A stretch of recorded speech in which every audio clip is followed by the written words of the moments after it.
பழுது நீக்கும் பணியில் கடந்த 25 தான் மக்கள் எல்லாம் வந்து ஹீட்டு கம்மியாக இருக்கும்போது உங்களுக்கு வந்து சாயங்காலம் நீங்கள் நைட்டு நம்ம ஏசி போடும்போது கூலிங்கே குயிக்காக கிடைக்கும்போது நீங்கள் வந்து ஈரப்பதம் இருந்ததுன்னா அந்த ஏசியில் வந்து அந்த ஈரப்பட்ட வந்து காற்றில் வந்து வரும், அந்த டஸ்ட் தூக்கி இருக்கும், ஒன்றும் பிரச்சனை இல்லை.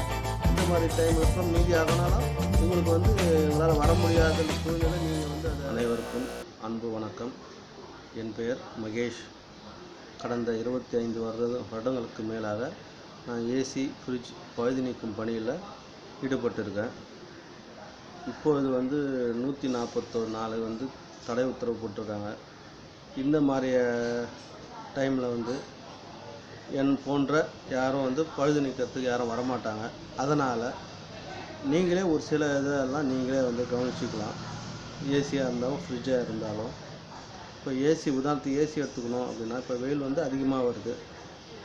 நீங்கள் என்ன பண்ணுறீங்க, ரூமில் எப்போவுமே ஜன்னல்லாம் மூடி வச்சுருப்பீங்க, கதவு மூடி வச்சுருப்பீங்க.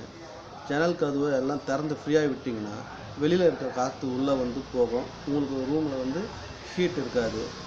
ஹீட் இல்லைனாவே ஒரு அளவுக்கு நமக்கு வந்து வெப்பம் கம்மியாக இருக்கும். மாலை நேரத்தில் நீங்கள் வந்து ஏசி ஆன் பண்ணும்போது, ஜன்னல் மூடிட்டு ஆன் பண்ணும்போது உங்களுக்கு விரைவாக வந்து கூலிங் வந்துடும். உங்களுக்கு வந்து அந்த பிரச்சனை கூலிங் கம்மியாக வருதுன்ற பிரச்சனை இருக்காது. அடுத்தது வந்து ஏர் ஃபில்டர் 3 நாட்களுக்கு ஒரு முறை வந்து தவறாமல் நீங்களே அந்த ஏர் ஃபில்டர் எடுத்து தூய்மைப்படுத்தி ஏசியில் வந்து திருப்பி அந்த இருக்கிற இடத்துல பொருத்திட்டிங்கன்னா உங்களுக்கு வந்து காற்று நல்லா வரும். உங்களுக்கு வந்து எந்த ஒரு டஸ்ட்டு எதுவும் இல்லாமல் தூய்மையான காற்று வர்றதால உங்களுக்கு வந்து கொஞ்ச நேரத்தில் உங்களுக்கு ரூம் கூலிங் ஆகிடும். உங்களுக்கு வந்து கரண்ட்டு பில்லும் கம்மியாகும். ஏர் ஃபில்டர் நீங்கள் தூய்மை பண்ணுறதுனால உங்களுக்கு சளி தொல்லை எதுவும் இருக்காது. நீங்கள் வந்து உங்களுக்கு கம்ப்ரஸர் வந்து ஸ்ட்ரெயின் ஆகாமல் ஓடும், பிரச்சனை இருக்காது. அதுக்கடுத்தது வெளியில் இருக்க அவுட்டர் யூனிட் கம்ப்ரஸர் இருக்க அந்த பகுதியில் வந்து ஈரத்தன்மை இல்லாமல், இந்த சாக்கடை அது போன்று வேறு இந்த எதுவும் இல்லாமல் இருக்கணும்.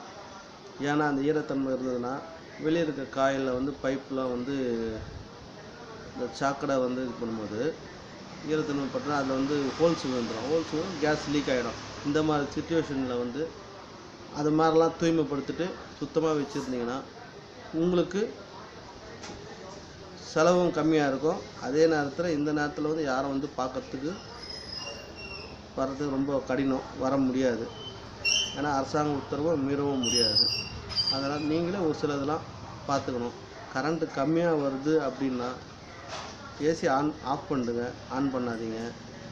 சிறிது நேரம் கழிச்சு ஆன் பண்ணுங்கள். உங்களை அப்படியே ஸ்டெப்லைசர் ஏதாவது கம்ப்ளைண்ட்னாலும் டைரக்ட் பண்ணி ப்ளக் பாயிண்டில் போட்டு நீங்கள் இந்த குறிப்பிட்ட நாள் வரைக்கும் யூஸ் பண்ணிங்க. அதுக்கப்புறம் இந்த தடை உத்தரவு மீறி போனதுக்கப்புறம் நீங்கள் எங்களை மாதிரி டெக்னீஷியன் யாருன்னா கூப்பிட்டாலும் உங்களுக்கு வந்து உதவி செய்யறதுக்கு நாங்கள் வருவோம். அதனால் கூடிய அளவுக்கு நீங்களே வந்து ஏசியை வந்து சுத்தமாக வச்சுக்கிறத பாருங்கள். ஃப்ரிட்ஜு வந்து ஒன்றும் பிரச்சனை இல்லை. லோ வோல்டேஜ் வந்தால் ஆஃப் பண்ணுங்கள். வாரத்துக்கு ஒரு வாட்டி உள்ளே க்ளீன் பண்ணுங்கள். அதுவே உங்களுக்கு நல்லா இருக்கும். நன்றி, வணக்கம்.